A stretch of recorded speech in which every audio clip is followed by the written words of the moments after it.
Hi, I'm Mike Murphy, and welcome to The Short, the news roundup from IBM Research. First up, we're checking out the prettiest location for a quantum computer. Now, lots of chapels have chandeliers, but there aren't many like this one. This past week, Rensselaer Polytechnic Institute broke ground on installing a Quantum System One on their campus. It's the first IBM system on a college campus, and it happens to be housed in a former chapel, which has been converted into a computing center. Next year, it'll be measuring the state of qubits while being basked in sunlight through a stained glass window. How serene. Next, let's learn a bit more about AI inferencing. So you've got a well-trained AI model that's perfectly fit for the task you want to tackle. But then what happens? The answer is inferencing. It's the moment of truth for an AI model. It's, the test of how well it can apply what it learned during the training sessions to solve your task.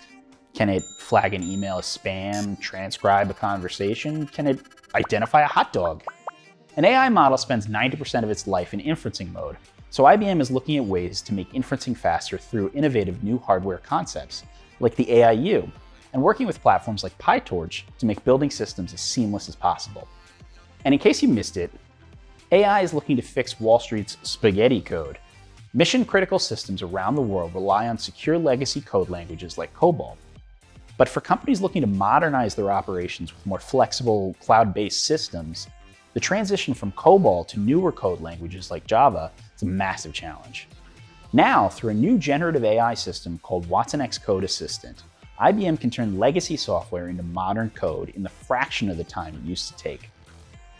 For more on the latest innovations from IBM, make sure you subscribe to our newsletter, Future Forward. Till next time.